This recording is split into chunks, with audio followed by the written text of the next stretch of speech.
সিলেট সিক্সার্সও চলে এসেছে তাদের উঠোনে, শুরু করেছে অনুশীলন। কাল সন্ধ্যায় চিটাগং ভাইকিংসের বিপক্ষে ম্যাচ দিয়ে শুরু হবে ঘরের মাঠে তাদের অভিযান। অথচ দলের সঙ্গে নেই নাসির হোসেন। গত বিপিএলে সিলেটকে যিনি নেতৃত্ব দিয়েছিলেন, নাসির বিপিএলে এখন পর্যন্ত খেলেছেন 2টি ম্যাচ, 2 ম্যাচে তার রান 4। নাসিরের পারফরমেন্সে মোটেও সন্তুষ্ট নয় সিলেট টিম ম্যানেজমেন্ট। এই পারফরমেন্সে দলের একাদশে ঠাঁই পাওয়া তার কঠিনই, যেহেতু দলের তারকা ক্রিকেটার সাইড বেঞ্চে তাকে বসিয়ে রাখাটাও দৃষ্টিকটু দেখায় বলে নাসিরকে কদিনের ছুটি দেওয়া হয়েছে বলে জানালেন সিলেট দলের মিডিয়া ম্যানেজার তামজিদুল ইসলাম। আপনারা জানেন, নাসির কদিন আগে চোট থেকে ফিরেছে। মানিয়ে নিতে তার সময় লাগা খুব স্বাভাবিক।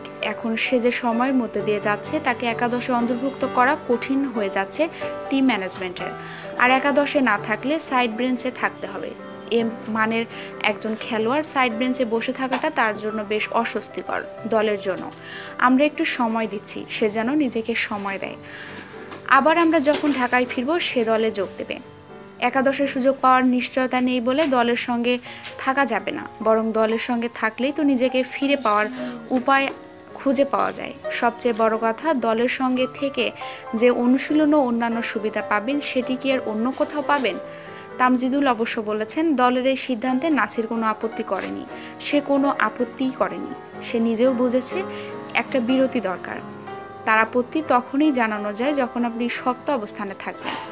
2 পয়েন্ট নিয়ে তালিকায় 6 আছে সিলেট। ঘরের মাঠে 4 ম্যাচে দুর্দান্ত কিছু করে যদি তাদের ভাগ্য বদলায়।